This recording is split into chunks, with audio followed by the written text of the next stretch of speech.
Financial management में कुल मिला के 9 चैप्टर्स आपको है। उस 9 चैप्टर में से अगर आप स्क्रीन पे देख रहे हो तो 2 चैप्टर्स जो है तो वो 2 चैप्टर आपके थ्योरी चैप्टर्स है, और बाकी के जो 5 चैप्टर्स बचेंगे, 5 नहीं 7 चैप्टर जो आपके बचेंगे वो 7 चैप्टर न्यूमेरिकल चैप्टर है, मतलब थ्योरी चैप्टर, प्रैक्टिकल चैप्टर्स, ठीक है। अब ये कुल मिला के 50 मार्क्स के लिए आता है। थ्योरी का भी अपना इंपॉर्टेंस है, उसमें से भी क्वेश्चंस आते हैं।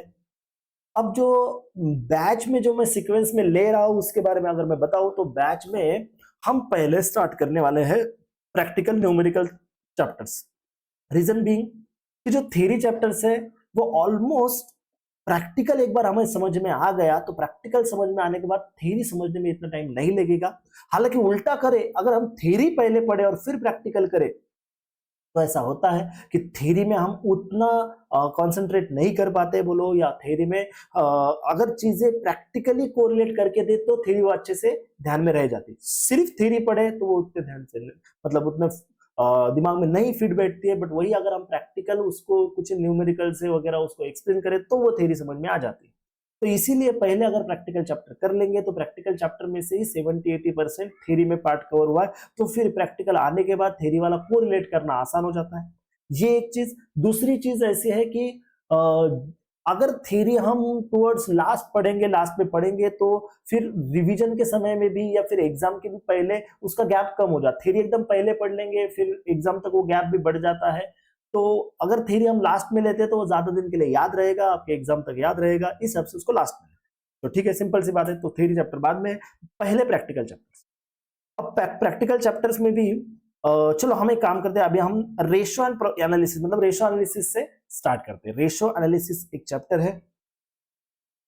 अब रेशो, ये वर्ड तो हमको फेमिलियर है, रेशो हमने पहले भी सीखा है, सुना है, हमको पता है, रेशो ये वर्ड हमको आता है। रेशो का अगर एक मैथमेटिकल मतलब निकाले या रेशो का अगर मतलब जाने तो रेशो का मतलब होता है दो फिगर्स को कंपेयर करना, दो किसी वेरिएबल्स को कंपेयर करना, उसे कहा जाता है रेशो। कि अगर एक चीज इतनी है तो दूसरी कितनी, या फिर अगर एक मतलब दो चीजें हैं तो इन दोनों में क्या रिलेशन है, ये एक चीज दूसरे के कितने परसेंटेज में है, उसके आधी है, उसकी 50% है, उसके 60% है, उसके 120% है। तो एक चीज दूसरे चीज के कितने परसेंटेज में है, या फिर बोला जाए तो एक चीज दूसरे के कितने टाइम्स में है, ये डबल है, ट्रिपल है, टू टाइम्स है, 4 टाइम्स है, कैसे है। तो ये हम रेशोज के द्वारा जानते हैं। अब रेशो इंपॉर्टेंट क्यों है, तो रेशो अब हमारे लिए फाइनेंशियल एंगल से रेशो इसलिए इंपॉर्टेंट है कि हमें जो डिसीजन, जो बिजनेसमैन होते हैं या जो बिजनेस चलाते हैं बोलो, या जो डिसीजन मेकिंग का काम करते हैं मैनेजमेंट में, तो मैनेजमेंट लोगों को डिसीजन लेने के लिए रेशोज काम में आते हैं। जो हम अकाउंट्स में फाइनल अकाउंट्स बनाते हैं, जो हम फाइनेंशियल स्टेटमेंट बनाते हैं, बैलेंस शीट बोलो, पीएनएल बोलो, तो बैलेंस शीट पीएनएल तो ठीक है, आपको एक डेटा गैदर करके आपके सामने प्रेजेंट कर देता है। बैलेंस शीट में आपको आपके पास की फाइनेंशियल पोजीशन समझ में आती है, कितनी एसेट्स है, कितनी लायबिलिटीज है। पीएनएल अकाउंट में, ट्रेडिंग अकाउंट में आपको आपके खर्चे और इनकम समझ में आते हैं और नेट प्रॉफिट समझ में आ जाता है। बट अगर हमको उनके बेसिस पे फ्यूचर में डिसीजंस लेने हैं कि कोई स्ट्रैटेजी बनानी है, तो बस वो आंकड़े पढ़ के नहीं चलेगा, उन आंकड़ों का मतलब समझना पड़ेगा, उन फाइनेंशियल स्टेटमेंट को एनालाइज करना पड़ेगा, और उसको एनालाइज करके फिर उससे कुछ हमको एक पैटर्न डिसाइड करना पड़ेगा कि क्या हो रहा है, और उसके बाद हमको स्ट्रैटेजी डिसाइड करनी। अब वो करने के लिए एक टूल यूज किया जाता है, आपके फाइनेंशियल स्टेटमेंट को एनालाइज करने के लिए एक टूल यूज किया जाता है, उस टूल का नाम है रेशियो एनालिसिस। आप एक रेशियो एनालिसिस करो, कुछ चीजों को कंपेयर करो, फिर एक कंपैरिजन ऐसा भी हो सकता है कि पिछले साल क्या था, अभी इस साल क्या हो रहा है, या फिर अपने जैसा ही सिमिलर किसी और का बिजनेस है, उसके क्या रेशियोज कैसे बता रहे हैं, हमारे रेशियोज क्या बता रहे हैं। जैसे हम बोलते हैं इंडस्ट्री से कंपेयर करो, हम जिस इंडस्ट्री में है उस इंडस्ट्री का रेशियोज कैसे चल रहे हैं और हमारे रेशियोज कैसे चल रहे हैं। तो ये कंपैरिजन के लिए रेशियोज काम में आते हैं। एग्जांपल के लिए अगर बोलूं कि अगर मेरा पिछले साल लास्ट ईयर में मेरा ग्रॉस प्रॉफिट रेशियो, समझो मेरा एक ट्रेडिंग का बिजनेस है, आई एम ट्रेडर ऑफ मतलब समझो मैं मोबाइल बेचता हूँ, ट्रेडर ऑफ मोबाइल, मैं मोबाइल का रिटेल का या होलसेल का मेरा बिजनेस है, तो मैं देखूंगा कि लास्ट टाइम मेरा जीपी कितना था, ग्रॉस प्रॉफिट रेशियो कितना था, और इस साल मेरा ग्रॉस प्रॉफिट रेशियो कितना है। जनरली ग्रॉस प्रॉफिट रेशियो तो सेम रहना चाहिए, क्योंकि अगर इन्फ्लेशन होता भी है तो मेरी कॉस्ट प्राइस भी बढ़ेगी तो सेलिंग प्राइस भी बढ़ेगी। बट अगर ग्रॉस प्रॉफिट रेशियो में, अब ग्रॉस प्रॉफिट रेशियो क्या होता है तो हमको पता ही है पहले से, ग्रॉस प्रॉफिट रेशो मतलब ग्रॉस प्रॉफिट कितने परसेंट है सेल के, सेल जो हम कर रहे हैं सेल के कितने परसेंट हम ग्रॉस प्रॉफिट कमा रहे हैं। तो अगर पिछले साल मेरा ग्रॉस प्रॉफिट 10% था और इस पर मेरा ग्रॉस प्रॉफिट 8% दिख रहा है, तो इसका मतलब हो रहा है कि मेरा ग्रॉस प्रॉफिट का परसेंटेज कम हुआ। अमाउंट में तो जाने दो, अमाउंट क्या होगी वो होगा, सेल जितना होगा उसके हिसाब से अमाउंट होगी, बट मेरा परसेंटेज में देखा जाए तो मेरा gross profit in comparison to sale अब कम हो गया है। पहले मैं 100 रुपए का सेल करता था तो 10 रुपए कमाता था, अब मैं 100 रुपए का सेल कर रहा हूं तो 8 ही रुपए कमा रहा हूं। तो दैट मीन्स मेरा ग्रॉस प्रॉफिट का मार्जिन कम हो रहा है। तो अब मुझे देखना पड़ेगा ये ग्रॉस प्रॉफिट का मार्जिन कम होने के क्या रीजन है। क्या मैं जिनसे परचेस कर रहा हूं उन्होंने मेरी कॉस्ट प्राइस बढ़ा दी है, क्या जो मैं मोबाइल्स वगैरह परचेस कर रहा था तो उसकी कॉस्ट प्राइस बढ़ गई है, और जो मैं मोबाइल बेच रहा हूं तो क्या मैंने उसकी सेलिंग प्राइस बढ़ाई नहीं है, सेलिंग प्राइस उतनी है, या सेलिंग प्राइस मैंने उल्टा थोड़ा कम कर दिया है, डिस्काउंट्स वगैरह ज्यादा दे दिए, ऐसा तो नहीं है। तो इससे मुझे समझ में आता है कि क्या मेरा ग्रॉस प्रॉफिट अगर सेम चल रहा हो तो एक तो मेरा कॉस्ट प्राइस बढ़ गया होगा, अगर मेरा ग्रॉस प्रॉफिट कम हुआ है, ग्रॉस प्रॉफिट मार्जिन अगर मेरा कम हुआ है तो हो सकता है मेरा कॉस्ट प्राइस बढ़ गया होगा, या फिर मैंने जो सेलिंग प्राइस है वो ज्यादा ही डिस्काउंट देके सेलिंग प्राइस कम कर दिया है। ऐसा कुछ होने की वजह से मेरा जीपी मार्जिन कम हो चुका है। तो देखो अब ऐसा हो सकता है कि पिछले साल मेरा ग्रॉस प्रॉफिट, लास्ट ईयर में मेरा ग्रॉस प्रॉफिट दिख रहा था 80,000 रुपीज, पिछले साल मेरा ग्रॉस प्रॉफिट दिख रहा था 80,000 रुपीज, जो कि 10 लाख रुपीज के सेल्स पे था, या फिर 1 लाख रुपीज कर देते। पिछले साल मेरा ग्रॉस प्रॉफिट दिख रहा था 1 लाख रुपीज, ठीक है। अब इस साल मेरा ग्रॉस सेल हुआ है 12 लाख रुपीज का, इस साल मेरा सेल हुआ है 12 लाख रुपीज का, करेक्ट है। बट अब इस बार मेरा ग्रॉस प्रॉफिट दिख रहा है 96,000, या इसको मैं थोड़ा सा और बढ़ा दूं, समझो मेरा सेल हुआ है इस बार 15 लैक्स का, सेल हुआ है मेरा 15 लैक्स का, और 15 लैक्स पे मेरा ग्रॉस प्रॉफिट हुआ है 1,20,000। तो अगर आप देखो, सिंपली अगर हम हमारे फाइनेंशियल स्टेटमेंट देखेंगे तो फाइनेंशियल स्टेटमेंट में क्या दिखेगा कि लास्ट ईयर में ग्रॉस प्रॉफिट 1 लाख रुपीज था और इस साल में ग्रॉस प्रॉफिट 1,20,000 है। दैट मीन्स अरे अच्छा है ना, ग्रॉस प्रॉफिट बढ़ गया, लास्ट ईयर 1 लाख रुपीज था, इस साल 1,20,000 है, दैट मीन्स हमारा परफॉर्मेंस अच्छा है, ग्रॉस प्रॉफिट बढ़ गया है, पिछले साल से इस साल बढ़ गया। अमाउंट में ग्रॉस प्रॉफिट बढ़ा है, ये सही है, लास्ट ईयर से हमने इस साल ज्यादा कमाया है, ये सही है। बट अगर हम परसेंटेज वाइज अगर कंपेयर करें तो हमने जब 1 लाख रुपए का ग्रॉस प्रॉफिट कमाया था तब सेल हुआ था 10 लैक्स का, तो हमने 10 लैक्स के सेल पे 1 लाख रुपीज का ग्रॉस प्रॉफिट कमाया था। That is 1 lakh divided bye 10 lakh अगर कर दे और मल्टीप्लाई बाय 100, क्योंकि परसेंटेज निकालने हैं, तो वो आ रहा है 10%।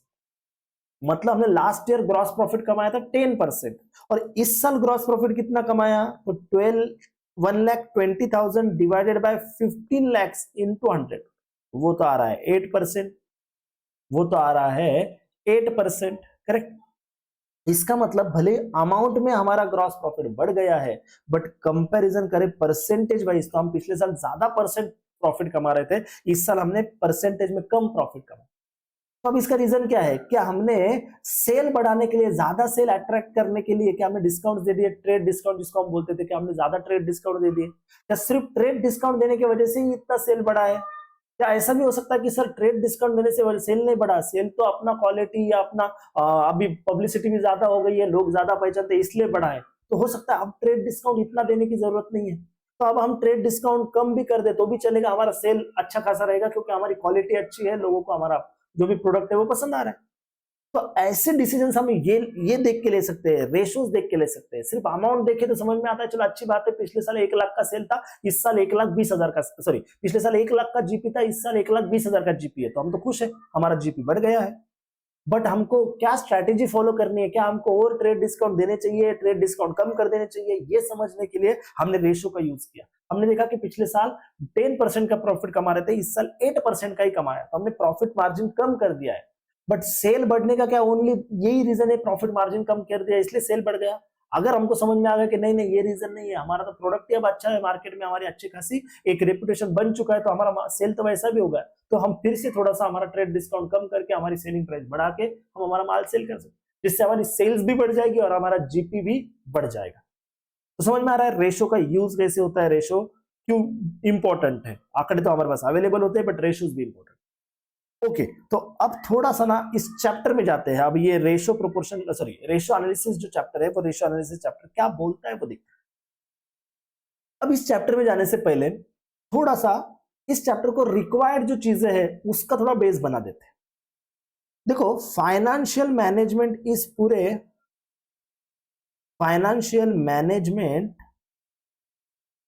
इस पूरे सब्जेक्ट में बहुत बार हमको एक इनकम का फ्लो बनाना पड़ेगा, इनकम स्टेटमेंट बनाना पड़ेगा। इनकम फ्लो बोलो, इनकम स्टेटमेंट बोलो, तो हम एक स्टेटमेंट बनाएंगे। हाँ, ये कोई उसका क्या बोल सकते हो, ऑफिशियल नेम ऐसा कुछ नहीं है, ये इनकम स्टेटमेंट है। हमको सीक्वेंस पे ध्यान देना है। तो अब ये जो इनकम स्टेटमेंट है ना, एक्चुअली दो तरीके से बनता है। ये एफएम में ही हम उसको दो तरीके से ये इनकम स्टेटमेंट बनाएंगे।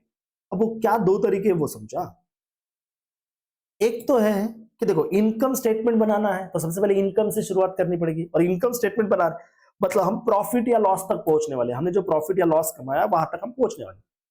तो अब पहला हमारा इनकम शुरू होता है सेल करने से, तो ये इनकम स्टेटमेंट कैसे बनेगा।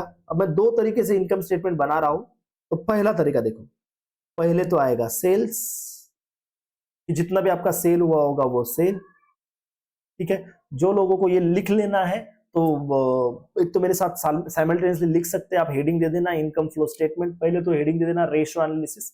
रेशियो एनालिसिस चैप्टर का नाम है रेशियो एनालिसिस, और उसमें लिख देना इनकम फ्लो स्टेटमेंट।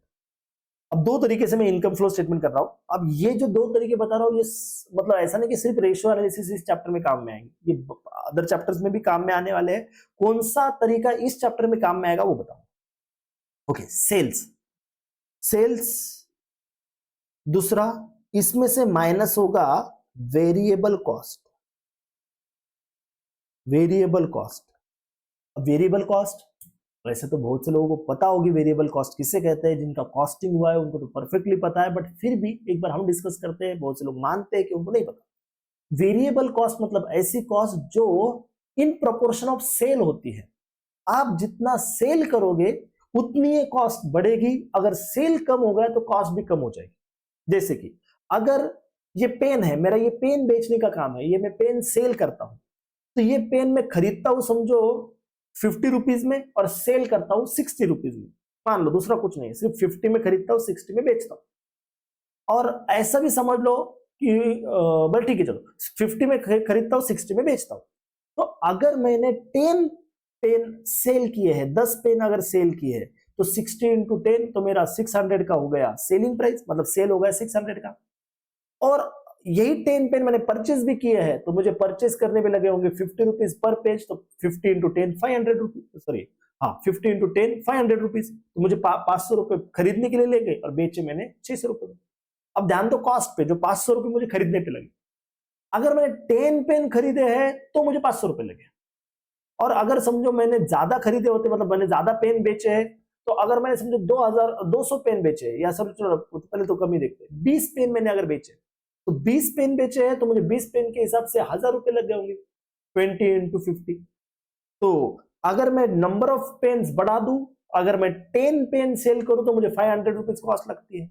अगर मैं 20 पेन सेल कर दूं तो मुझे 1000 रुपीज की कॉस्ट लगती है। अगर मैं 5 पेन सेल कर दूं, 5 पेन, तो मुझे 5 पेन के लिए 250 रुपीज की कॉस्ट लगेगी। और अगर मैं पेन ही ना बेचूं, मतलब ना खरीदू ना बेचूं, तो मेरी तो कोई कॉस्ट नहीं लगेगी। तो इसका मतलब है ये पेन की जो कॉस्ट है it depends on number of pen sold. तो आप जितना सेल करोगे उतना ज्यादा इसकी कॉस्ट बढ़ेगी। अगर कम पेन बेचोगे तो वेरिएबल कॉस्ट भी कम हो जाएगी। तो ये वैरी हो रही है, वेरिएबल इसलिए कहा जा रहा है कि ये वैरी हो रही है in proportion to sale. Sale जैसे जैसे बढ़ेगा ये कॉस्ट भी बढ़ती जाएगी, सेल जैसे जैसे कम हो जाएगा ये कॉस्ट भी कम हो जाएगी।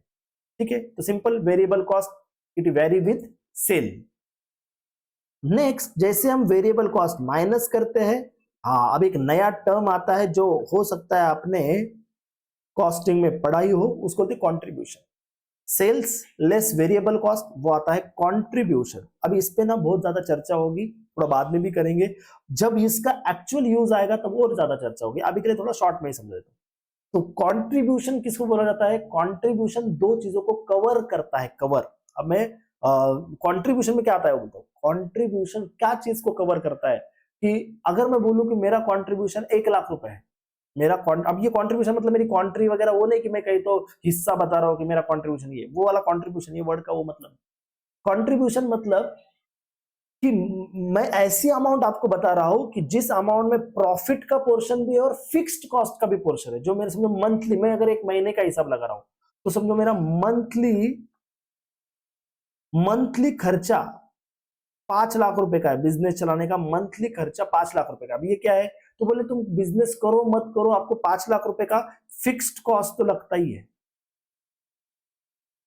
5 लाख रुपए का आपको फिक्स्ड कॉस्ट तो लगेगा ही, कि आप बिजनेस करो या मत करो, आपको 5 लाख रुपए का फिक्स कॉस्ट लगेगा। कैसे, तो हो सकता है कि आपका रेंट है, लोगों की सैलरी है, और कुछ बिल्स है जो हर महीने उतने ही आते हैं। तो आप सेल करो मत करो, जैसे मैंने कहा था मेरा पेन का बिजनेस है, मेरा स्टेशनरी या पेन का बिजनेस है, तो अगर एक आधे महीने में मेरा बिजनेस, मैं दुकान में ही नहीं था, बोलो शॉप में ही नहीं था, तो मैंने उस महीने में माल ही नहीं बेचा, फिर भी मुझे, अगर मेरी जगह रेंट से, तो रेंट तो देना पड़ेगा। अगर मेरे पास कोई बच्चा काम को है, या कोई पर्सन मेरे पास अकाउंटेंट बोल के वगैरह काम को है, तो उसको भी तो सैलरी देनी ही पड़ेगी। तो वो सैलरी, वो रेंट डिपेंड नहीं कर रहा है मेरे सेल होने पे, सेल हुआ या ना हो, सेल हुआ या ना, नहीं भी हुआ तो भी मुझे वो तो देना ही देना है। ऐसा नहीं कि सेल हुआ तो मैं ज्यादा रेंट भरता हूँ और कम सेल हुआ तो मैं कम रेंट भरता हूँ, नहीं। सो फिक्स्ड कॉस्ट ऐसी कॉस्ट होती है कि जो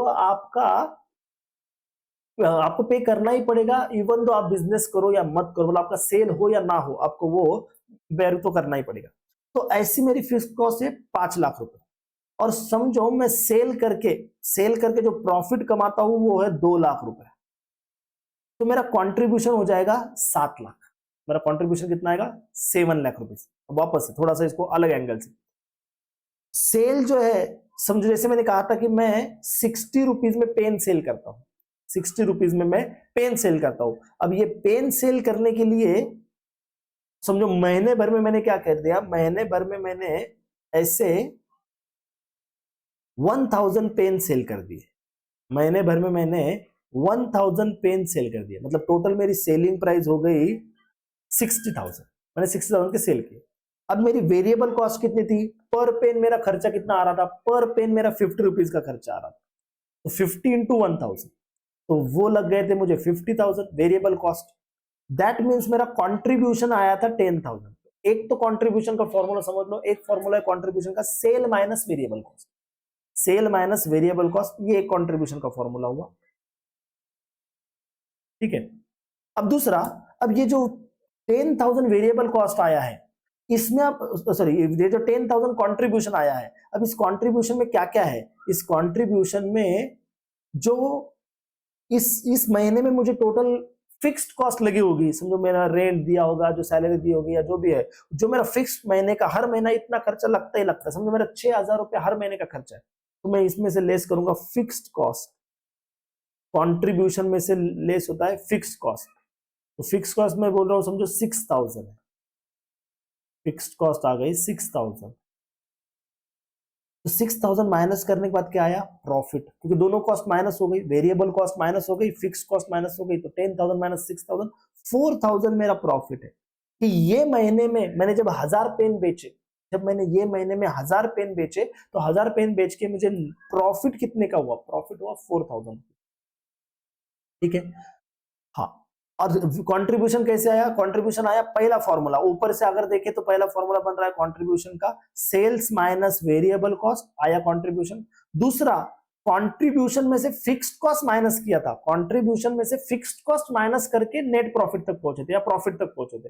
फिक्स्ड कंट्रीब्यूशन में से फिक्स्ड कॉस्ट माइनस करने के बाद प्रॉफिट आया था, मतलब अगर मैं फिक्स्ड कॉस्ट में प्रॉफिट ऐड कर दूं तो कंट्रीब्यूशन आ जाएगा। ये जो फिक्स्ड कॉस्ट है उसमें ये प्रॉफिट ऐड कर दूं तो कंट्रीब्यूशन आ जाएगा। तो इसलिए मैं बोल रहा था कि कंट्रीब्यूशन में क्या रहता है, कंट्रीब्यूशन में दो चीजें रहती, कंट्रीब्यूशन में दो हिस्से रहते, एक फिक्स कॉस्ट का हिस्सा और एक प्रॉफिट का हिस्सा। जैसे 10,000 का कंट्रीब्यूशन है, 10,000 में 6,000 फिक्स कॉस्ट के है, 4,000 प्रॉफिट के है। देख लो, बोला यहां तक समझ में आ रहा, क्या किया हमने, फ्लो कैसे बनाया, सेल्स माइनस वेरिएबल कॉस्ट, मिला कंट्रीब्यूशन, कंट्रीब्यूशन में से माइनस किया फिक्स्ड कॉस्ट, अब फिक्स्ड कॉस्ट माइनस करके हमको मिलता है प्रॉफिट। अब इस प्रॉफिट को भी एक नाम है, अभी तक ये फाइनल प्रॉफिट नहीं है, अभी तक ये फाइनल प्रॉफिट नहीं है, इस प्रॉफिट को बोलते हैं ऑपरेटिंग प्रॉफिट। ये प्रॉफिट क्या हुआ, ऑपरेटिंग प्रॉफिट। और ये ऑपरेटिंग प्रॉफिट का भी वेट, इसको क्या बोलेंगे, ऑपरेटिंग प्रॉफिट। और इसको एक और नाम है, इसको बोला जाता है EBIT,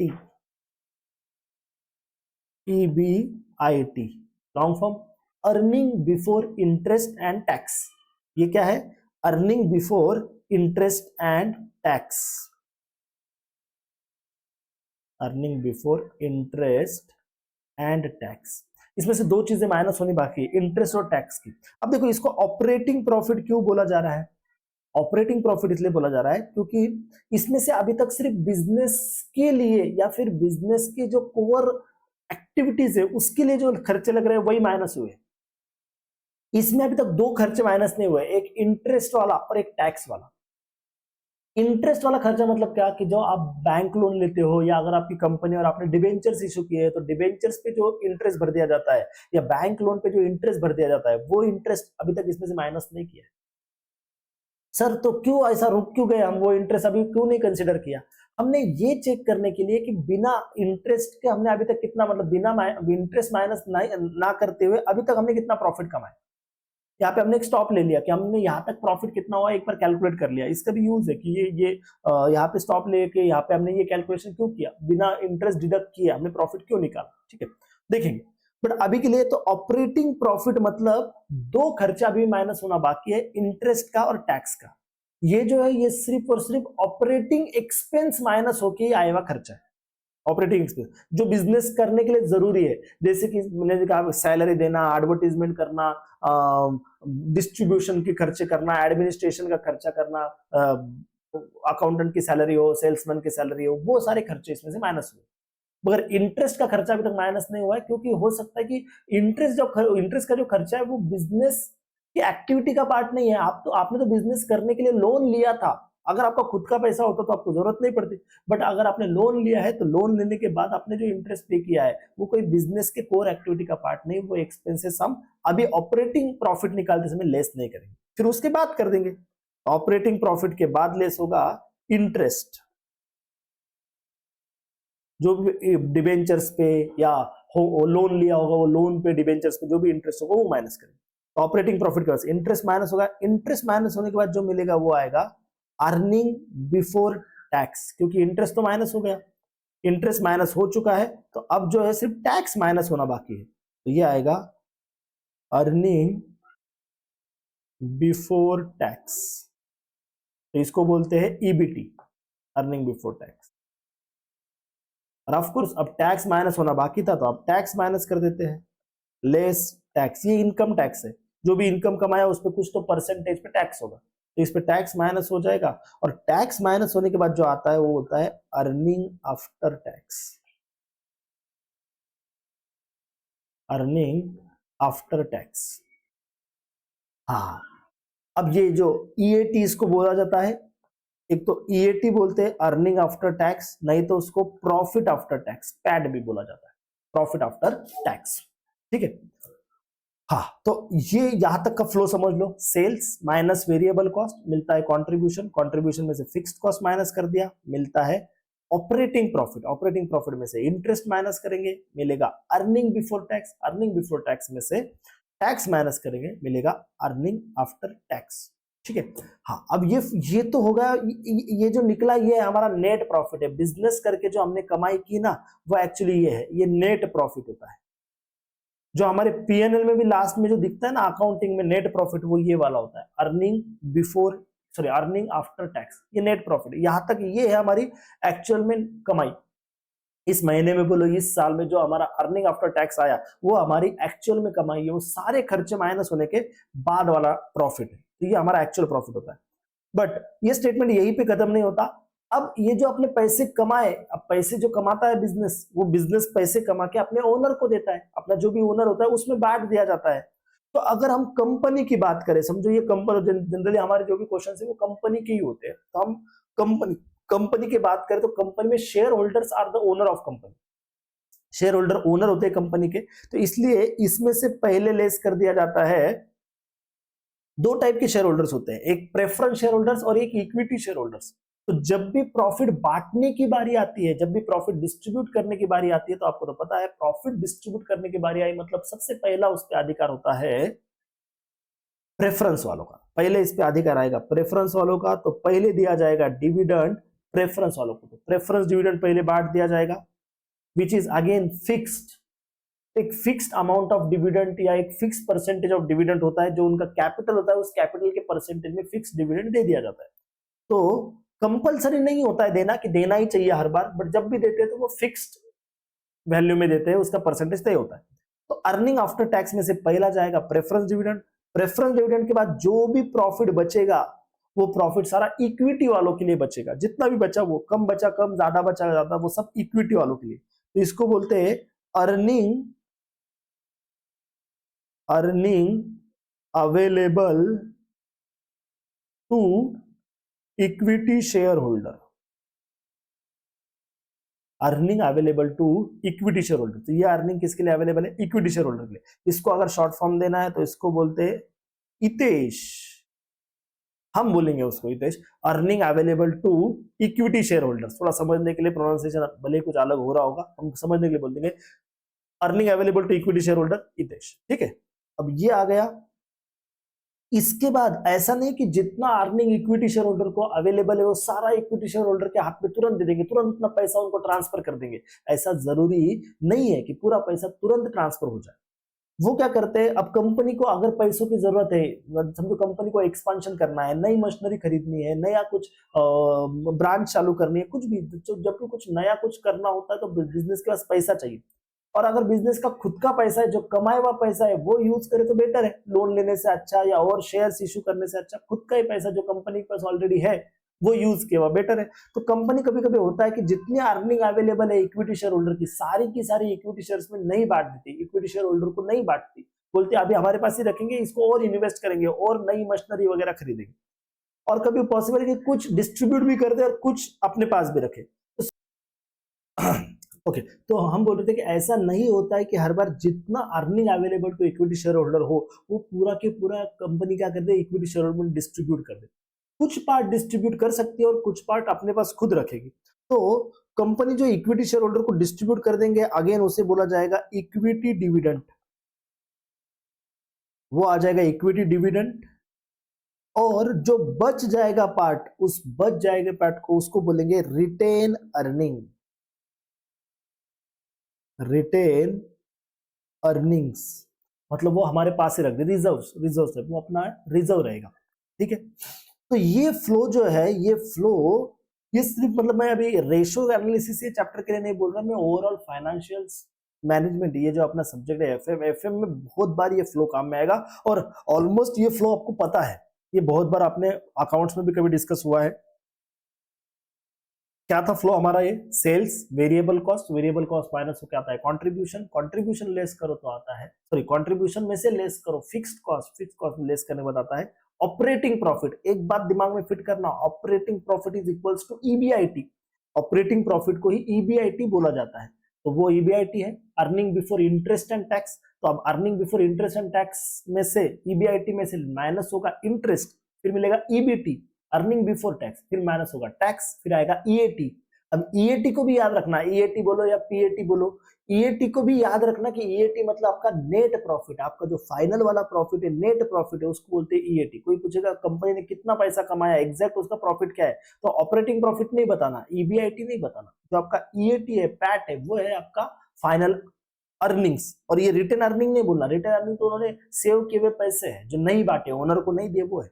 तो नेट प्रॉफिट हुआ पैट, फिर पैट में से जाता है प्रेफरेंस डिविडेंड जाने के बाद बचता है earnings available to equity shareholders. Equity share को अर्निंग में से फिर जाएगा इक्विटी डिविडेंड, और जो बचेगा उसको बोलेंगे रिटेन अर्निंग, जो बचेगा उसको बोलेगा रिटेन अर्निंग।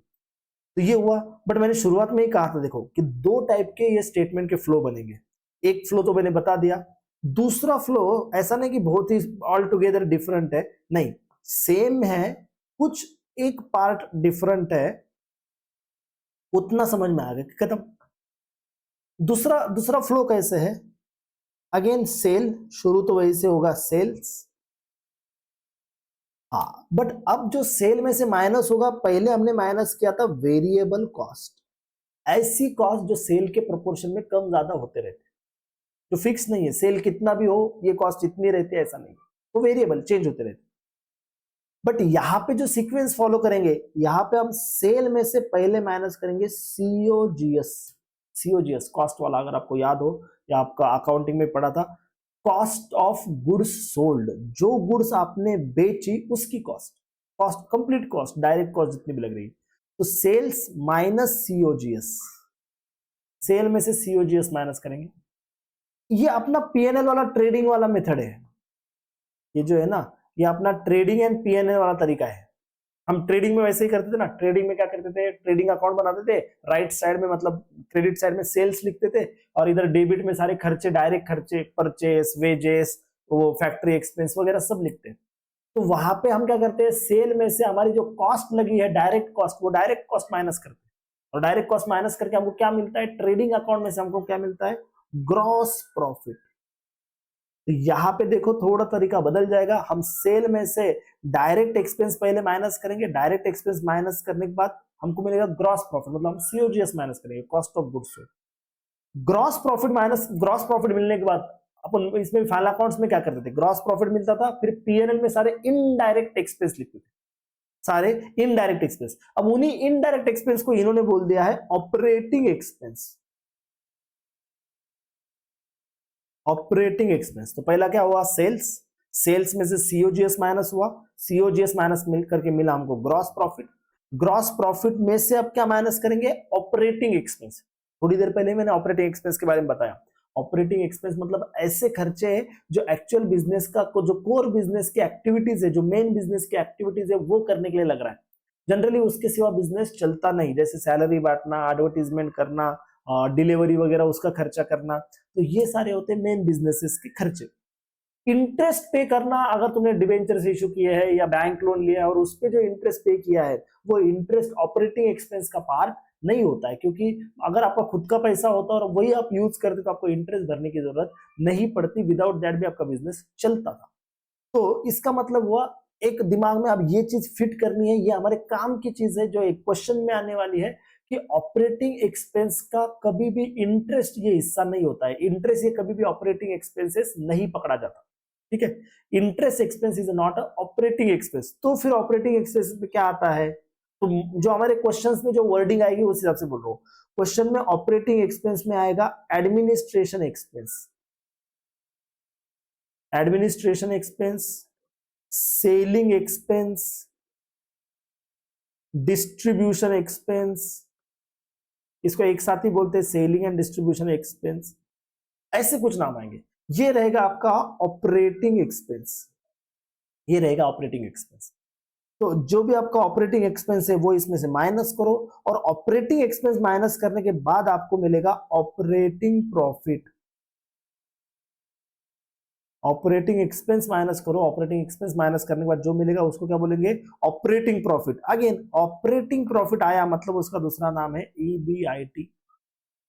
ये क्या है, EBIT, earning before interest and tax, मतलब अभी भी इंटरेस्ट और टैक्स माइनस होना बाकी है। विदाउट इंटरेस्ट एंड टैक्स हमारा प्रॉफिट कितना आया है, ऑपरेटिंग प्रॉफिट जो आएगा उसको बोलेंगे ईबीआईटी, ठीक है। तो ये फ्लो समझ में आ रहा है, डिफरेंस क्या है, डिफरेंस है एक तरफ था सेल्स माइनस वेरिएबल कॉस्ट, फिर हम कंट्रीब्यूशन तक पहुंचते, हम एक कंट्रीब्यूशन नाम की चीज जानते थे, फिर कंट्रीब्यूशन में से फिक्स कॉस्ट माइनस करके फिर हमको मिलता था ऑपरेटिंग प्रॉफिट। तो वहां पे खर्चों के नाम थे वेरिएबल कॉस्ट और फिक्स्ड कॉस्ट, यहाँ पे खर्चों के नाम है variable cost and fixed cost, और इधर खर्चों के नाम है सीओजीएस और ऑपरेटिंग एक्सपेंस, बस इतना ही फर्क, इधर इस पैटर्न से इधर। हाँ, और बाद में फिर वही, अब ऑपरेटिंग प्रॉफिट आ गया तो फिर सेम सेम वही जाएगा, ऑपरेटिंग मतलब ईबीआईटी मिल गया, ईबीआईटी मिलने के बाद इसमें से माइनस कर देंगे लेस इंटरेस्ट, तो आएगा EBT, earning before tax, EBT मिल जाएगा हमें। ईबीटी में से टैक्स माइनस कर देंगे, टैक्स माइनस करने के बाद मिलेगा ईएटी, या इसका दूसरा नाम है पीएटी, प्रॉफिट आफ्टर टैक्स। अगली सीक्वेंस वही है, और ये प्रॉफिट आफ्टर टैक्स जो रहेगा वही हमारा क्या है, नेट प्रॉफिट है, ये हमारा फाइनल नेट प्रॉफिट होता है, प्रॉफिट आफ्टर टैक्स। फिर उसमें से प्रेफरेंस डिविडेंड दिया जाएगा, फिर लेस करेंगे प्रेफरेंस डिविडेंड, तो प्रेफरेंस डिविडेंड माइनस करने के बाद जो बचेगा वो होगा earning available to equity shareholders, earning available to equity shareholders. Next इसमें से फिर माइनस होगा इक्विटी डिविडेंड, अगर इक्विटी डिविडेंड दे रहे हो तो इक्विटी डिविडेंड माइनस होगा, और फिर जो बचेगा वो बचेगा रिटेन अर्निंग,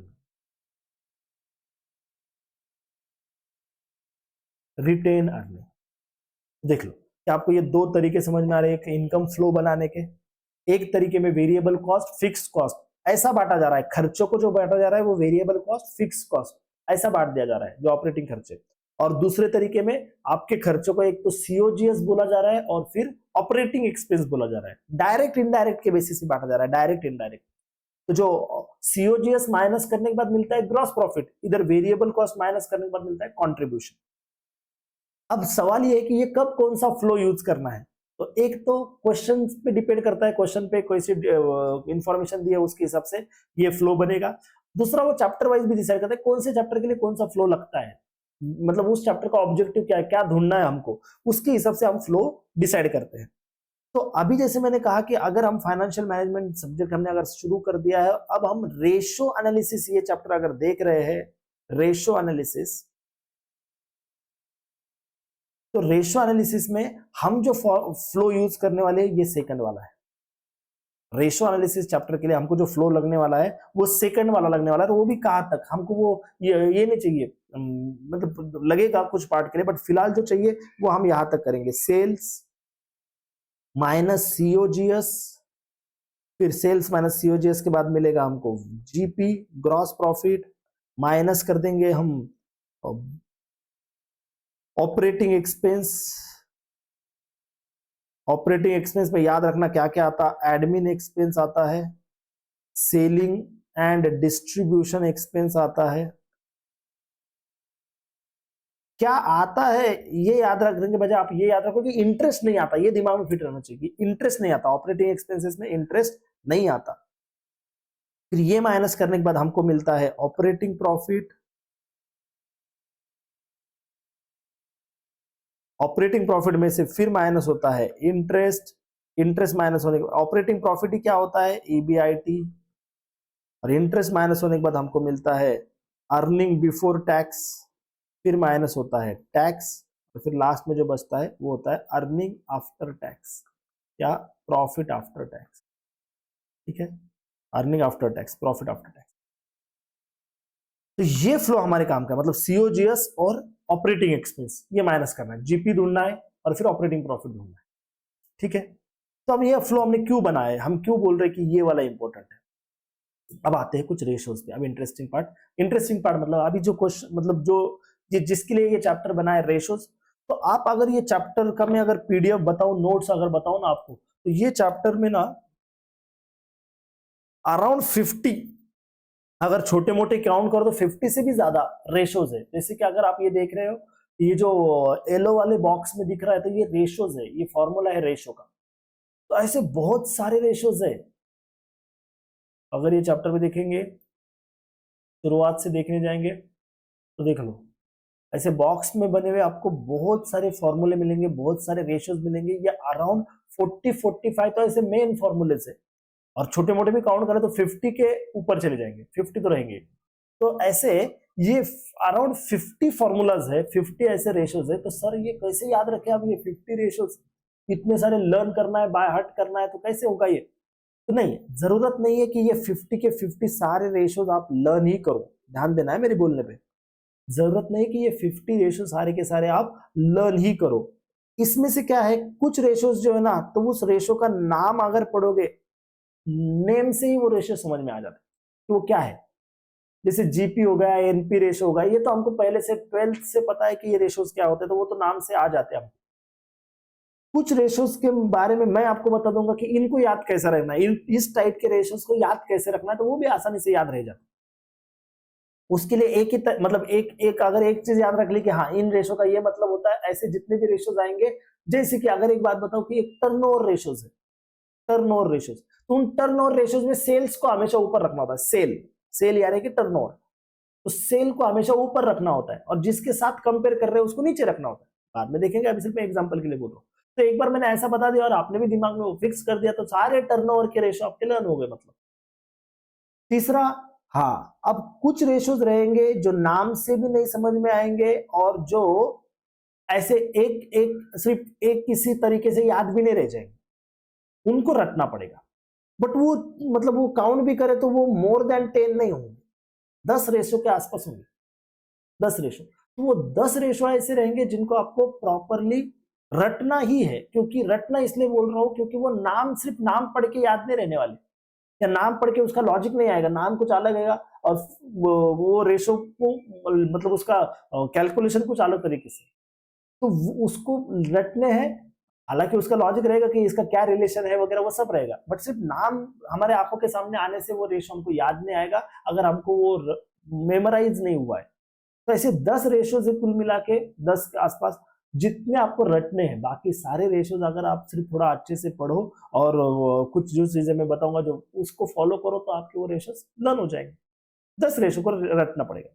अब उसके लिए भी मैंने क्या किया है, ये चैप्टर के अगर आखिरी में देखेंगे ना, तो इस चैप्टर के आखिरी में मैंने वो वाले रेशोज जो थोड़े से लर्न करने में मुश्किल है, मुश्किल इन द सेंस वो आसानी से सिर्फ पढ़ के नहीं समझ में आते, उनकी लिस्ट बना दी है जो आपको एग्जाम से पहले फर्स्ट मतलब प्रीवियस डे पे भी आप पढ़ोगे तो रिवीजन के लिए, मतलब डायरेक्ट तभी थोड़ी पढ़ने, रिवीजन के लिए अगर आप पढ़ोगे तो उतना पढ़ने से ये चैप्टर लगभग आपका कवर हो जाएगा। देखो यहाँ पे लिखा है लास्ट पेजेस पे, इस चैप्टर के लास्ट पेज पे लास्ट डे रिवीजन पॉइंट्स, तो ऐसे कुछ पॉइंट्स बताए हैं जो पॉइंट्स आप पढ़ेंगे तो आपको छोटे मोटे जो कंसेप्चुअल डाउट्स रह जाते हैं या थोड़ी बहुत दिक्कत आ जाती है वो क्लियर हो जाते हैं। और जैसे मैंने कहा कि कुछ रेशोज है जो लर्न ही करने पड़ेंगे। ओके, तो जैसे मैं बोल रहा था कि 10 रेशोज है अराउंड, जो 10 रेशो हमको सिर्फ लर्न करने हैं उतने रेशो। तो देखो यहाँ पे मैंने लिखा है कि तीसरे पॉइंट में ये कुछ रेशोज है जो हमको ऐसे ही याद नहीं रहेंगे, तो हम बाद में इनको स्पेसिफिकली थोड़ा रट लेंगे बोलो या इनको याद रखने की कोशिश करेंगे। जैसे अब ये डेब्ट कवरेज रेशो है, सिर्फ डेब्ट रेशो है, सिर्फ इक्विटी रेशो है, basic defence interval ratio, cash ratio, capital gearing ratio. अब ये कैपिटल गियरिंग रेशो नाम से नहीं समझ में आ रहा है, प्रोप्राइटरी रेशो नाम से नहीं समझ में आ रहा है एग्जैक्टली कौन से दो चीजों को कंपेयर किया जा रहा है। रेशो मतलब दो चीजों को कंपेयर करना, तो वो नहीं समझ में आ रहा है। तो ये ऐसे कुछ रेशोज जो नाम से नहीं समझ में आ रहे उसकी अलग से लिस्ट बनाई है, जो आपको रट लेंगे तो वो भी आपको आ जाएंगे। एक्सप्लेन तो होगा वो रेशो क्या है क्या नहीं, उसके बारे में रिलेशन तो समझाया जाएगा, बट वो याद रखने के लिए छोटी सी लिस्ट बना के रखिए तो जिससे वो याद रह जाएगा। ठीक है, तो वापस से हमारे डिस्कशन पे आते हैं कि हम बोल रहे थे कि अभी जो हमने फ्लो बनाया, ये फ्लो हमने क्यों बनाया, इसका क्या यूज है ये फ्लो करने का। तो जैसे मैंने कहा कि दूसरा वाला फ्लो हमारे काम में आएगा जिसमें हमने सीओजीएस और ऑपरेटिंग एक्सपेंस ऐसा बोला है कि सीओजीएस माइनस करना है, फिर मिलेगा ग्रॉस प्रॉफिट माइनस करना है, सॉरी ग्रॉस प्रॉफिट में से माइनस करना है ऑपरेटिंग एक्सपेंस, फिर मिलेगा ईबीआईटी ऑपरेटिंग प्रॉफिट, और फिर ईबीआईटी में से इंटरेस्ट माइनस करो, टैक्स माइनस करो। वो तो वो सब क्यों, तो देखो अब कुछ रेशोज है जो उस स्टेटमेंट के बेसिस पे बनने वाले हैं। जैसे कि कुछ तो सिंपल है, आपका पहला gross profit ratio, gross profit ratio, अब जिनको लिखना है तो ये रेशोज लिखते चलो। ग्रॉस प्रॉफिट रेशो का फॉर्मूला क्या होगा, तो मीनिंग क्या है ग्रॉस प्रॉफिट का, मीनिंग ये है कि ग्रॉस प्रॉफिट सेल के कितने परसेंट है। ग्रॉस प्रॉफिट रेशो का मतलब है gross profit is in what percent of sale. तो अब हमको ग्रॉस प्रॉफिट का परसेंटेज चाहिए इन कंपैरिजन ऑफ सेल, तो ग्रॉस प्रॉफिट का परसेंटेज चाहिए, इसलिए फिर ऊपर लिखेंगे ग्रॉस प्रॉफिट, जिसका परसेंटेज चाहिए वो ऊपर लिखना है ग्रॉस प्रॉफिट, और नीचे आएगा सेल्स, तो ऊपर ग्रॉस प्रॉफिट नीचे सेल्स इनटू 100 तभी मल्टीप्लाई करते हैं जब परसेंटेज में आंसर चाहिए होता है। तो ये आ गया आपका ग्रॉस प्रॉफिट रेशो। फिर आता है net profit ratio. Net profit ratio में अगेन नेट प्रॉफिट रेशो का मतलब होता है नेट प्रॉफिट कितने परसेंटेज में है आपके सेल्स के, तो ऊपर आता है net profit divided by sales into 100। Net profit आपके सेल्स के कितना परसेंट है, ऊपर net profit divide by sales into 100। हाँ, बट अपने स्टेटमेंट में नेट प्रॉफिट सीधा सीधा दिखता नहीं, मैंने जैसे कहा था अपने स्टेटमेंट में आपने क्या लिखा, नेट प्रॉफिट किसको बोला जाएगा, तो अपने स्टेटमेंट में नेट प्रॉफिट बोला जाएगा पैट को, प्रॉफिट आफ्टर टैक्स को, टैक्स माइनस करने के बाद वाले को। तो यहाँ पे इसलिए इसका फॉर्मूला बन जाता है PAT divided by sales, profit after tax divided by sales into 100। तो ये तो होगा ग्रॉस प्रॉफिट सेल के कितना टक्का है, नेट प्रॉफिट सेल के कितना टक्का है। और अब ये सिंपल वाले थे, अब थोड़े से जो नए हैं हमारे लिए वो, इसमें भी ये तो नाम से समझ में आएगा, operating profit ratio, operating profit ratio, operating profit ratio. अब ऑपरेटिंग प्रॉफिट रेशो का मतलब होता है कि ऑपरेटिंग प्रॉफिट सेल्स के कितने परसेंट में, ऑपरेटिंग प्रॉफिट कितना है, 20% है, 30% है, कितना है, सेल्स के कितने परसेंट है। तो ऊपर आ जाता है ऑपरेटिंग प्रॉफिट, ऊपर आ जाएगा operating profit divided by sales into 100। Simple, operating profit ऊपर लिखेंगे, सेल्स के कितना परसेंट निकालना है इसलिए हम सेल को नीचे लिख देंगे, तो operating profit divided by sales into 100। अब बट हमारे स्टेटमेंट में ऑपरेटिंग प्रॉफिट को हमने एक और नाम दिया है, ये याद रखना है। जैसे हमने बोला नेट प्रॉफिट किसको बोलते हैं, प्रॉफिट आफ्टर टैक्स को, वैसे ऑपरेटिंग प्रॉफिट किसको बोलेंगे, इंटरेस्ट और टैक्स माइनस होने से पहले वाले प्रॉफिट को। तो ये आ गया आपका ईबीआईटी, उसका नाम था अर्निंग बिफोर टैक्स। तो operating profit divide by sales, तो जब भी आप ऑपरेटिंग रेशियो निकालें, सॉरी ऑपरेटिंग प्रॉफिट रेशियो निकालेंगे तो हमको करना होता है operating profit divide by sales into 100। और ऑपरेटिंग प्रॉफिट किसे बोलते हैं, तो ईबीआईटी को बोलते हैं। तो EBIT divide by sales into 100, ये हुआ। हाँ, अब देखो थोड़ा कंफ्यूजन अब कैसे शुरू होगा, यहां तक तो भी ठीक है, ये ग्रॉस प्रॉफिट रेशियो आ गया, नेट प्रॉफिट रेशियो आ गया, ऑपरेटिंग प्रॉफिट रेशियो भी आ गया, क्योंकि हमको क्लियर पता है ग्रॉस प्रॉफिट किसको कहते हैं, ऑपरेटिंग प्रॉफिट अब किसको कहते हैं पता हो गया है, नेट प्रॉफिट किसको कहते हैं पता हो, और नाम से भी समझ में आता है, इनको सेल से कंपेयर करना है। अब जो अगला है उसका नाम है operating expense ratio, operating expense ratio. अभी तक हम क्या कर रहे थे, प्रॉफिट को कंपेयर कर रहे थे सेल्स कि ग्रॉस प्रॉफिट कितना है सेल के, नेट प्रॉफिट कितना परसेंट है सेल के, ऑपरेटिंग प्रॉफिट कितना परसेंट है सेल के, तो ये हम निकाल रहे हैं। तो प्रॉफिट को कंपेयर कर जाता है सेल से, अब वो कंपेयर करने के लिए कह रहे हैं किसको, ऑपरेटिंग एक्सपेंसेस को। ऑपरेटिंग एक्सपेंसेस कितने हैं सेल के इन परसेंटेज, तो आगे ऊपर लिखेंगे operating expense, operating expense divided by sales into 100। जितना ऑपरेटिंग खर्चा होगा ऑपरेटिंग एक्सपेंस को डिवाइड करेंगे सेल्स से, मल्टीप्लाई करेंगे 100 से, तो ये आ गया operating expense divide by sales. हाँ, बट ये याद रखना है कि ऑपरेटिंग एक्सपेंस में क्या क्या पकड़ा जाता, तो ऑपरेटिंग एक्सपेंस में जनरली हमने जैसे उधर लिख दिया एडमिन एक्सपेंस लिखा जाता है, सेलिंग एंड डिस्ट्रीब्यूशन एक्सपेंस लिखा जाता है, इंटरेस्ट का खर्चा नहीं आता, इंटरेस्ट एक्सपेंस इसमें नहीं आता। तो ऑपरेटिंग एक्सपेंस रेशो, थोड़ा ध्यान देना इस पे, ऑपरेटिंग एक्सपेंस रेशो, तो ऑपरेटिंग एक्सपेंस रेशो को मीनिंग क्या है, operating expense ratio means operating expense कितने परसेंट है सेल्स के, तो इसलिए ऑपरेटिंग एक्सपेंस ऊपर लिखा जाएगा, सेल्स नीचे लिखा जाएगा। अब इसमें थोड़ा सा कंफ्यूजन कहां शुरू हो जाएगा, जब हम अगला नाम पढ़ेंगे, अगले रेशो का नाम पढ़ेंगे तब थोड़ा सा कंफ्यूजन शुरू हो जाएगा। क्या है अगले रेशो का नाम, तो उसका नाम है operating ratio, only operating ratio. अरे ये क्या चल रहा है सर, पहले बोला आपने operating profit ratio, operating profit ratio समझ में आ गया, ऑपरेटिंग प्रॉफिट कितना है सेल्स के कंपैरिजन में। दूसरा बोला ऑपरेटिंग एक्सपेंस रेशो, तो ये भी समझो ऑपरेटिंग एक्सपेंस रेशो मतलब ऑपरेटिंग एक्सपेंस कितना है सेल्स के परसेंटेज में।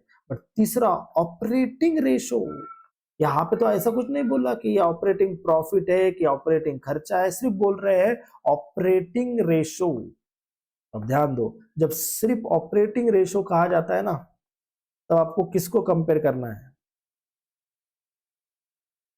Operating ratio is equals to COGS plus operating expense, COGS plus operating expense divided by sales into 100।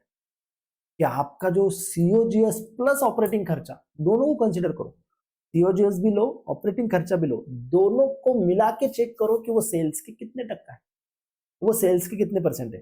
तो यहां पे अब मेमोराइज करना पड़ेगा, ऑपरेटिंग प्रॉफिट रेशो सिंपल था, प्रॉफिट को सेल्स से कंपेयर करना था। ऑपरेटिंग एक्सपेंस रेशो भी नाम से समझ में आ रहा था कि ऑपरेटिंग एक्सपेंसेस कितने हैं सेल्स के कंपैरिजन में, वो देखो सेल के परसेंटेज में। बट जब अगला है ऑपरेटिंग रेशियो। ऑपरेटिंग रेशियो का मतलब हो रहा है कि आपका COGS plus operating expense, COGS और ऑपरेटिंग एक्सपेंस दोनों मिला के ये सेल्स के कितना परसेंट है, ये देखो।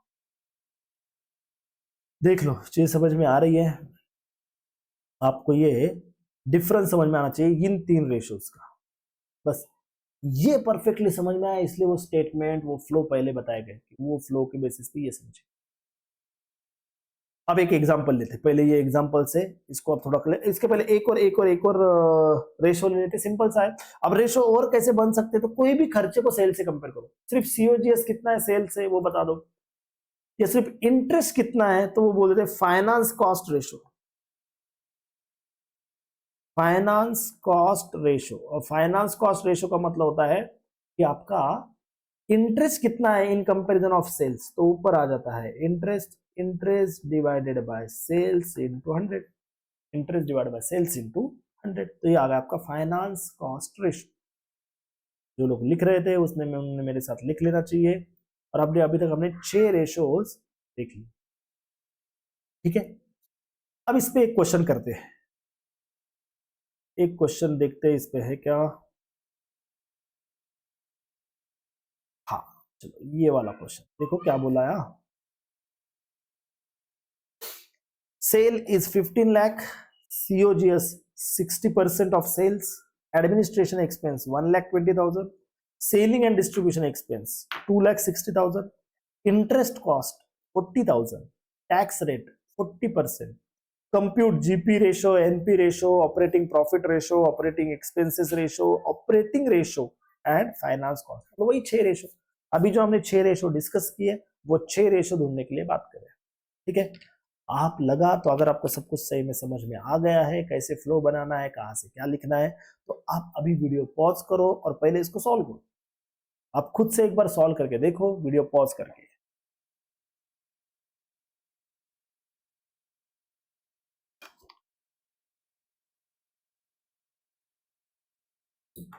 चलो, आपने अगर वीडियो पॉज करके सॉल्व करके देख लिया है तो अब देखो मैं भी सॉल्व करता हूं, चेक करो आपका और मेरा आंसर मैच है, समझा है नहीं समझा है, क्या हो रहा है देखें।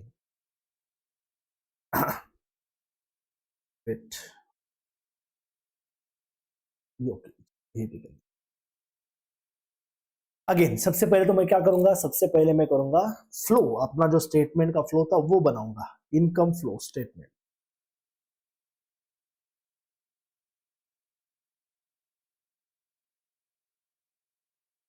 सर एग्जाम में सेम ऐसे क्वेश्चंस आते हैं क्या? नहीं, इतना आसान आने वाला है क्या एकदम से सिर्फ स्टेटमेंट बना और ये 3-4 जो फॉर्मूले पूछे वो? नहीं, एग्जाम में बहुत से रेशो का कॉम्बिनेशन करके एक क्वेश्चन आता है जिसमें अलग अलग टाइप के रेशोज पूछे जाते हैं, सिर्फ ये 6 नहीं, अलग जितने भी है उसमें से कुछ पूछे जाएंगे। और फिर ऐसा भी नहीं कि सिर्फ डेटा दे दिया जाएगा और वो रेशो को लिखो, उसका फॉर्मूला याद होगा तो फॉर्मूला लिखो, डेटा पुट करो और आंसर निकालो।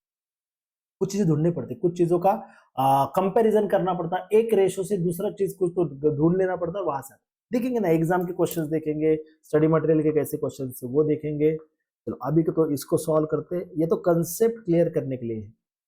Income flow statement,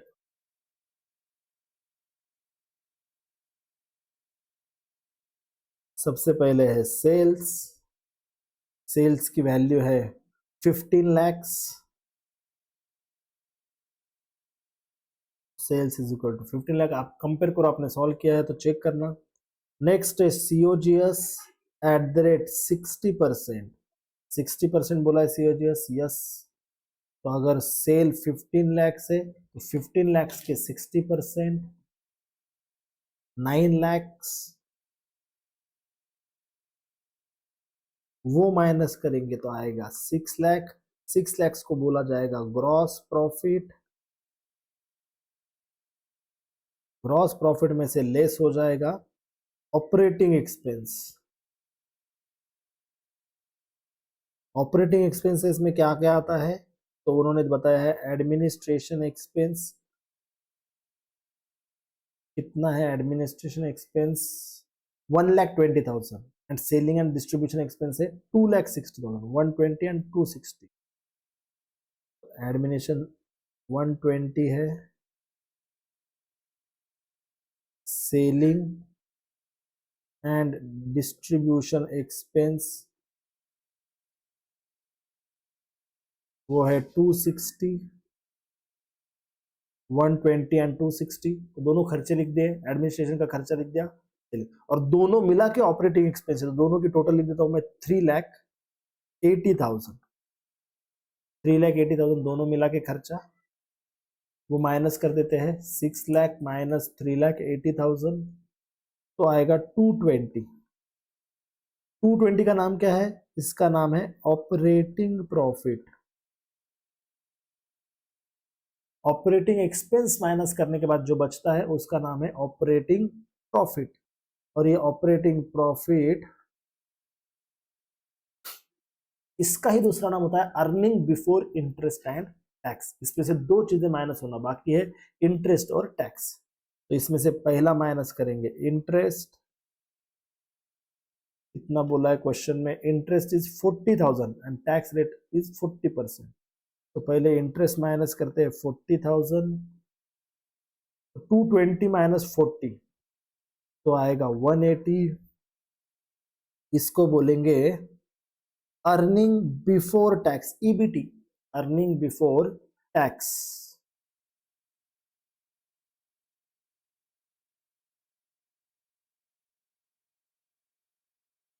earning before tax, इसको बोलेंगे ईबीटी।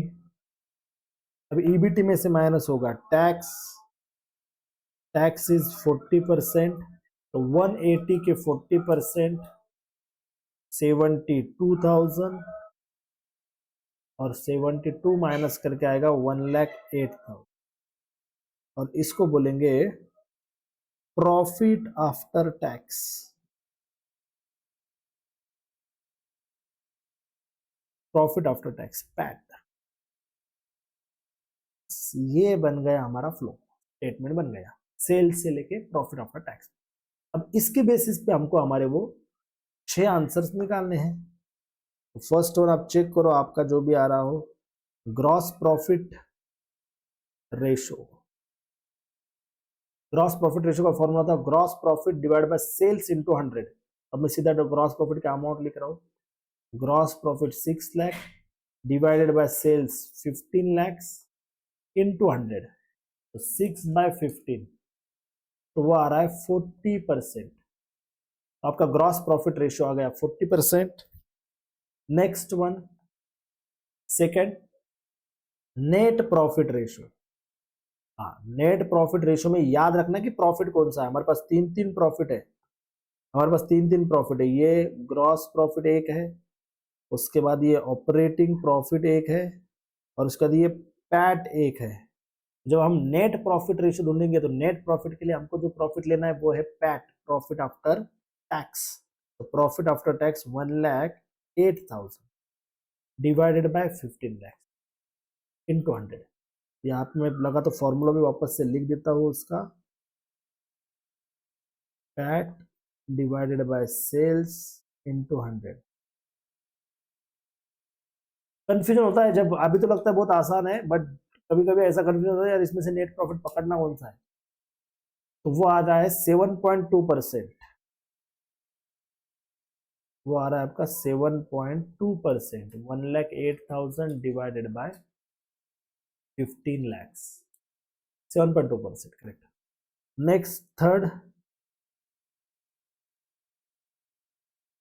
उसके बाद थर्ड वन हम ढूंढेंगे operating profit ratio. Operating profit ratio, हाँ अब ये भी याद करो, ऑपरेटिंग प्रॉफिट रेशो, तो यहाँ पे तो ऑपरेटिंग प्रॉफिट हमने लिखा ही है, बट अगर स्टेटमेंट में हमने ऑपरेटिंग प्रॉफिट की जगह ईबीआईटी लिख दिया, या क्वेश्चन में हमको अगर बोल दिया कि आपका ईबीआईटी इतना इतना है, तो समझ लेना ईबीआईटी ही ऑपरेटिंग प्रॉफिट है। तो मैं फॉर्मूला भी फिर से लिख रहा हूँ, EBIT divided by sales into 100। तो वो आएगा, ईबीआईटी 220 है, 2,20,000 divided by 15 lakhs into 100। 220 divided by 15 lakhs into 100, वो आ रहा है 14.67%। 14.67%। एक कर लेना 2,20,000 divided by 15 lakhs 14.67%। Next fourth one क्या है? Operating expense ratio.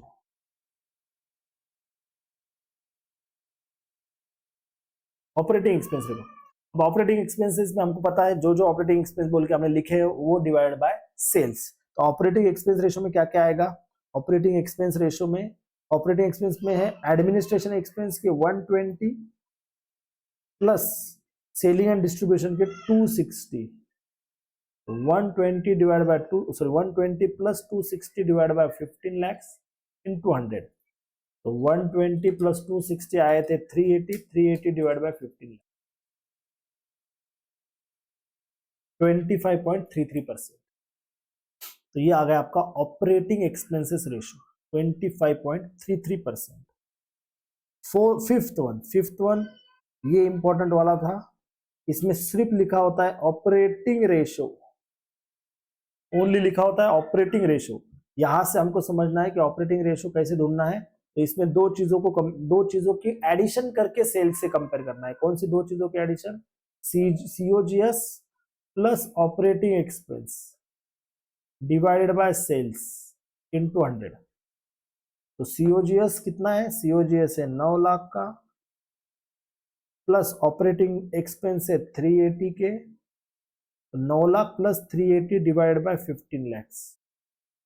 तो 9 लाख प्लस 380 12,80,000 और 12,80,000 डिवाइडेड बाय 15 लैक्स इंटू 100। तो वो आ रहा है 85.3333%। वो आ रहा है 83.3333%। चेक कर लो ऑपरेटिंग रेशो, सारे ही मैच कर लो। आपने अगर सॉल्व किया है, देख लिया है, तो ये सारे मैच हो रहे हैं कि नहीं? और एक सिक्स्थ वाला, ये तो सिंपल है, finance cost ratio. Finance cost ratio,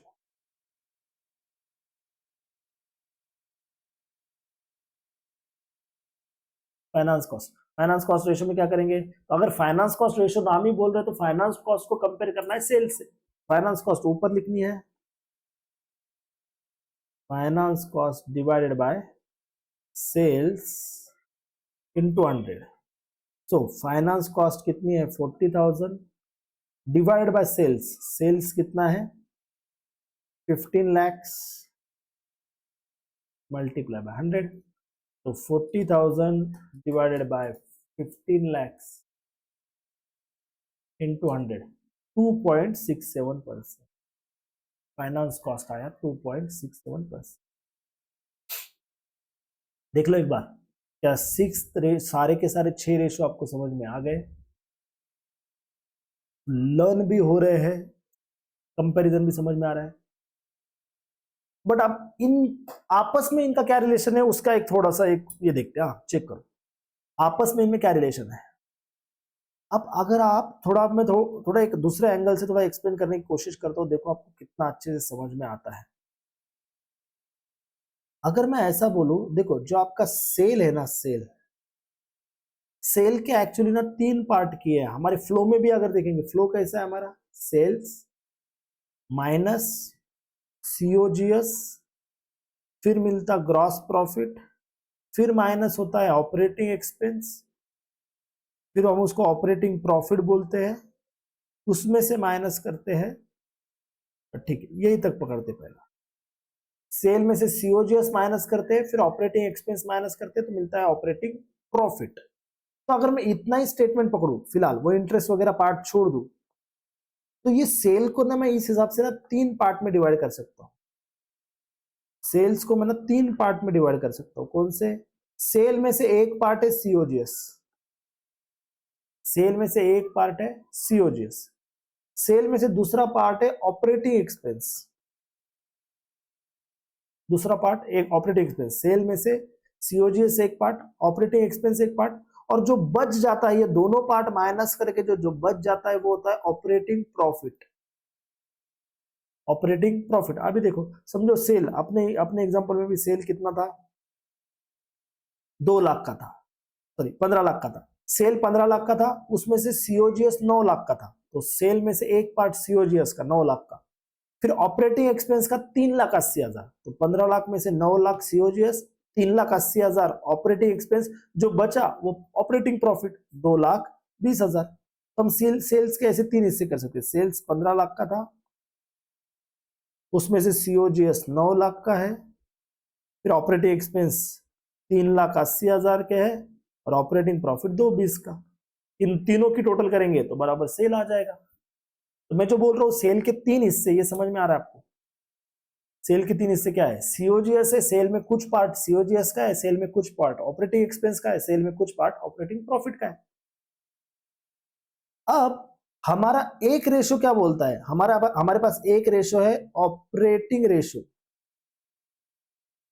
हमारे पास एक रेशो है जो है ऑपरेटिंग रेशो। वो ऑपरेटिंग रेशो क्या बोलता है? COGS plus operating expense divided by sales. COGS plus operating expense divide by sales, मतलब वो बोलता है इन दोनों की टोटल करो, और इन दोनों की टोटल करके बताओ सेल के कितने परसेंट है। सीओजीएस और ऑपरेटिंग एक्सपेंस, इन दोनों की टोटल करो और इन दोनों की टोटल चेक करो सेल के कितने परसेंट है, इसको बोलता है ऑपरेटिंग एक्सपेंस। दूसरा एक रेशो है हमारे पास operating profit ratio. Operating profit ratio, operating profit ratio क्या बोलता है? ऑपरेटिंग प्रॉफिट रेशो बोलता है कि ऑपरेटिंग प्रॉफिट कितना है सेल्स के कंपैरिजन में, वो बताओ। सेल के परसेंटेज में ऑपरेटिंग प्रॉफिट कितना है ये बताओ। इसका मतलब ये वाले पार्ट की बात हो रही है, सिर्फ ये वाले पार्ट कि ऑपरेटिंग प्रॉफिट सेल्स के कितने परसेंट है। करेक्ट है? अब ध्यान से समझो, अगर ऑपरेटिंग रेशो का आंसर 70% है, मान लो, यहां पे मत देखो, यह अलग आया था, हमने देखा, बट अगर मैं ऐसा बोलूं कि इन दोनों को अगर कंपेयर करें, मतलब COGS plus operating expense, COGS and operating expense दोनों मिला के सेल्स के कितना परसेंट है, तो COGS plus operating expense sales के 70% है। अगर सेल के वो 70% है, तो ऑफकोर्स जो बचेवा होगा, बचेवा वो तो 30% ही होना है। जो बचा है वो 30% ही रहेगा, क्योंकि इन तीनों की टोटल तो सेल है ना, सेल तो 100% है। सेल मतलब 100%। 100% में से 70%, अगर मैं बोल रहा हूँ ये दोनों है, 100 में से 70% सीओजीएस प्लस ऑपरेटिंग एक्सपेंस है, तो जो बचा वो तो 30% ही होना है। अगर हम भी कंपेयर करें हमारे हमारे आंसर्स, तो हमारे आंसर्स में देखो, हमारे आंसर में ऑपरेटिंग प्रॉफिट कितना आया? 14.67, मतलब ये आया 14.67 ऑपरेटिंग प्रॉफिट रेशियो।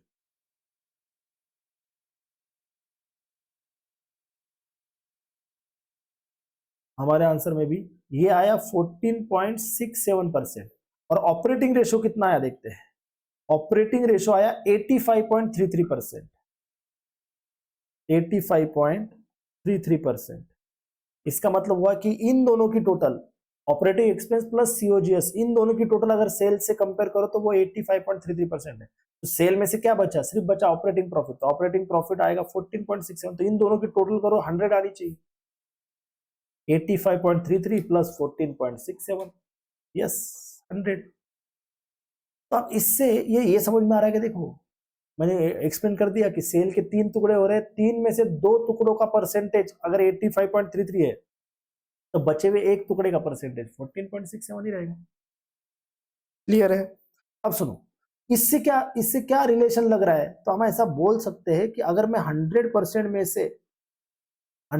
में से ऑपरेटिंग प्रॉफिट रेशियो माइनस करूं, मतलब 100 में से ये माइनस करूं ऑपरेटिंग प्रॉफिट रेशियो, तो मिलेगा ऑपरेटिंग रेशियो। 100 में से ऑपरेटिंग प्रॉफिट रेशियो माइनस करूं तो मुझे मिलेगा ऑपरेटिंग रेशियो, और 100 में से ऑपरेटिंग रेशियो माइनस करूं, 100 में से ऑपरेटिंग रेशियो माइनस करूं तो मुझे मिलेगा ऑपरेटिंग प्रॉफिट रेशियो। हाँ, ऐसा क्वेश्चन आया है, एग्जाम में भी आया है कि आपको एक रेशो दे दिया है, आपको ऑपरेटिंग प्रॉफिट रेशो दे दिया है ना, तो आपको ऑपरेटिंग रेशो दे दिया है। एक तो ऑपरेटिंग प्रॉफिट रेशो दे दिया है, तो ऑपरेटिंग रेशो दिया है। हम ऑपरेटिंग एक्सपेंस रेशो की बात नहीं कर रहे, तीसरा वाला था ना ऑपरेटिंग एक्सपेंस, उसकी बात नहीं कर रहे। एक तो आपको ऑपरेटिंग प्रॉफिट रेशो दे दिया है, नहीं तो ऑपरेटिंग रेशो दे दिया है, और दूसरा अगर ढूंढना है तो बस 100 में से वो माइनस करो। पॉइंट में अगर फ्रैक्शन में बोला तो 1 में से माइनस करो। जैसे 1 में से 0.8533 माइनस करेंगे तो 0.1467 बन जाएगा। ये भी कहीं तो लिख दो, इसको कैसे लिख देंगे, तो ऊपर वाला थोड़ा सा मैं कट कर देता हूं,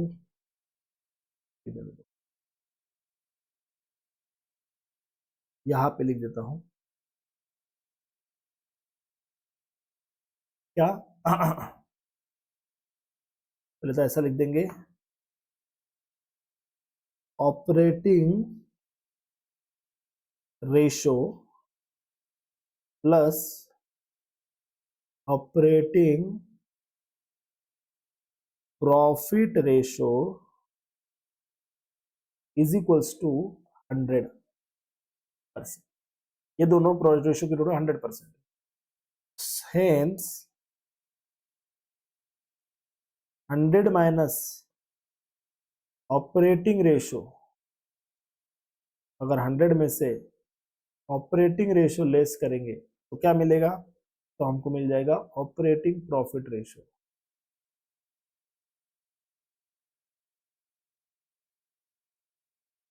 और वैसे ही 100 में से ऑपरेटिंग प्रॉफिट रेशो अगर लेस करना है, 100 में से ऑपरेटिंग प्रॉफिट रेशो अगर लेस करना है तो हमको क्या मिल जाएगा, ऑपरेटिंग रेशो।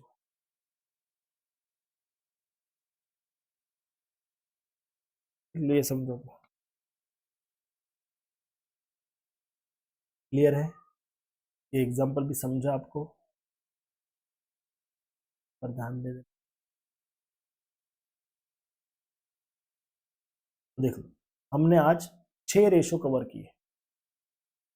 हमने पहले वो फ्लो समझा, फिर उसके बाद 6 रेशो समझे। इस पे और भी कुछ पहले और कंसेप्ट क्लियर करने के लिए इस पे और भी कुछ क्वेश्चंस करेंगे, ठीक है, इस पे एक और क्वेश्चन करेंगे हम, जिससे कि वो और कंसेप्ट क्लियर हो जाए, और फिर नेक्स्ट रेशो पे जाएंगे, चलेगा। बट अभी के लिए यहीं पे रुकते हैं।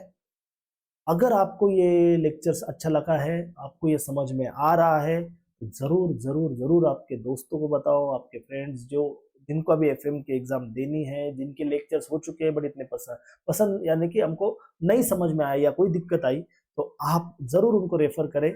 बैच की कॉस्टिंग इतनी ज्यादा नहीं है, आप इजीली वो बैच आ रहा हो, और जो आपको मटेरियल मिल रहा है वो उसके वर्थ का है। तो आप ये अभी तो इसके तो डेमो लेक्चर्स बोल के ये पूरा रेशो चैप्टर ही मैं आपको यूट्यूब पे फ्री के लिए अवेलेबल हो जाएगा, तो आप ये लेक्चर्स देखो, आपको पसंद आए तो बिल्कुल आपके फ्रेंड्स को भी और आप भी इसको इनरोल कर लो। बाकी आप चैनल को तो सब्सक्राइब कर ही लोगे, आपके फ्रेंड को भी शेयर करो।